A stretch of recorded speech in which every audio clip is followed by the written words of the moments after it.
Hello my dear friends, welcome to ఈష్మను wonders. ఈరోజు మన ఛానల్లో తామర గింజలు ప్లస్ గోంగూరతో స్పెషల్ వెజిటేరియన్ రెసిపీ చూపించబోతున్నా అండి. మీకు ఈ రెసిపీ తెలిసినట్లయితే తప్పకుండా కమెంట్ చేయండి. ఎవరైనా ఫస్ట్ టైం ఈ రెసిపీ చూస్తున్నట్లయితే కమెంట్ చేయడం మాత్రం మర్చిపోవద్దు. ఏదైనా మన ఇంట్లో చిన్న చిన్న ఫంక్షన్స్ జరిగినప్పుడు ఈ రెసిపీని ప్రిపేర్ చేస్తే చాలా బాగుంటుంది. ఈ తామర గింజలు హెల్త్కి చాలా మంచిది అండ్ చిన్న పిల్లలకి మనం ఫుడ్ ప్రిపేర్ చేసేటప్పుడు ఇవి యాడ్ చేస్తే అండ్ డైరెక్ట్గా కూడా మనం ఈ పూల్ మఖనాని లైట్గా రోస్ట్ చేసి అందులో కొద్దిగా సాల్ట్ యాడ్ చేసి మనం పిల్లలకి ఇచ్చినట్లయితే వాళ్ళ హెల్త్కి చాలా మంచిదండి. ఒకసారి ఇంట్లో తప్పకుండా ట్రై చేయండి. చిన్నపిల్లలు ఉన్నట్లయితే చూడండి, మనం పులుపు యాడ్ చేస్తున్నాం కాబట్టి దానికి తగ్గట్టు కారం ఉండాలి. అందుకని ఇందులో అల్లం, వెల్లుల్లి, పచ్చిమిర్చి, జీలకర్రని యాడ్ చేసి గ్రైండ్ చేసి పక్కన పెట్టుకుందాం. ఒక 50 గ్రామ్స్ వరకు పూల్ మఖనాన్ని లైట్గా రోస్ట్ చేసుకోవాలండి. ఆ తర్వాత ఒక బౌల్లో వాటర్ యాడ్ చేసి అందులో కొద్దిగా సాల్ట్ యాడ్ చేసుకోవాలండి. ఆ తర్వాత మనం ఫ్రై చేసుకున్న పూల్ మఖనాన్ని యాడ్ చేసి ఒక 5 మినిట్స్ ఇలా సోక్ చేసుకుంటే పూల్ మక్కన చప్పగా లేకుండా సాఫ్ట్గా అండ్ టేస్ట్గా ఉంటుంది. ఆ తర్వాత స్టవ్ పైన ఒక ప్యాన్ పెట్టుకుని ఆయిల్ యాడ్ చేసి అందులో ఉల్లిపాయలు యాడ్ చేసుకోవాలండి. ఆ తర్వాత కరివేపాకు, అలాగే టమాటాలు, పచ్చిమిర్చిని, జీలకర్ర, కొద్దిగా సాల్ట్ యాడ్ చేసి ఉల్లిపాయలు మెత్తబడేంత వరకు ఒక 5 to 10 మినిట్స్ వరకు కుక్ చేసుకోవాలండి.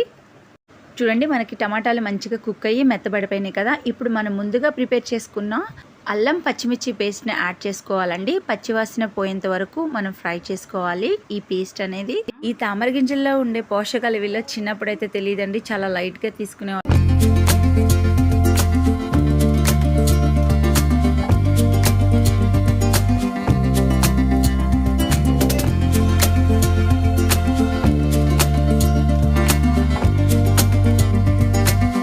చూడండి, అల్లం వెల్లుల్లి పేస్ట్ మంచిగా కుక్ అయిన తర్వాత ఇందులో గోంగూరను కూడా యాడ్ చేసి ఒకసారి అంతా మిక్స్ చేసుకుని ఒక 10 మినిట్స్ కుక్ చేసుకోవాలండి.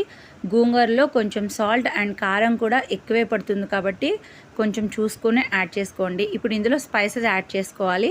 ఉప్పు, కారం, గరం మసాలా, అలాగే ధనియాల పొడి యాడ్ చేసుకోండి. మంచి టేస్ట్ ఉంటుంది కర్రీ అనేది. ఇంగ్రీడియంట్స్ అన్నీ యాడ్ చేసిన తర్వాత బాగా మిక్స్ చేసుకోవాలండి. గోంగూరలో ఈ ఇంగ్రీడియంట్స్ అన్నీ కలిసేలా కుక్ చేసుకోవాలి. పూల్ మఖనాతో డిఫరెంట్ రెసిపీస్ అయితే ప్రిపేర్ చేసుకోవచ్చు అండి. ఈ గోంగూరని మీరు కావాలంటే కట్ చేసి యాడ్ చేసుకోవచ్చు, లేదంటే గ్రైండ్ చేసి కూడా యాడ్ చేసుకోవచ్చు అండి. నేను డైరెక్ట్గా లీవ్స్తోనే యాడ్ చేశాను. సో ఇలా గోంగూర అంతా బాగా కుక్ అయ్యి ఆయిల్ పైకి ఫ్లోట్ అయ్యేంత వరకు మంచిగా కుక్ చేసుకున్న తర్వాత సరిపడిన వాటర్ యాడ్ చేసుకోండి. వాటర్ ఎక్కువ యాడ్ చేయొద్దు. ఇలా వాటర్ యాడ్ చేసి ఒక 2 మినిట్స్ కుక్ అయిన తర్వాత మనం ముందుగా సోక్ చేసుకున్న ఈ పూల్ మఖనాని వాటర్ స్క్వీజ్ చేసి యాడ్ చేసుకోవాలండి. పూల్ మఖనా యాడ్ చేసి ఒకసారి అంతా మిక్స్ చేసుకున్న తర్వాత మూత పెట్టేసి ఒక 10 to 15 మినిట్స్ కుక్ చేసుకోవాలండి. మనం వేసే వాటర్ క్వాంటిటీని బట్టి కుక్ చేసుకోవాలి.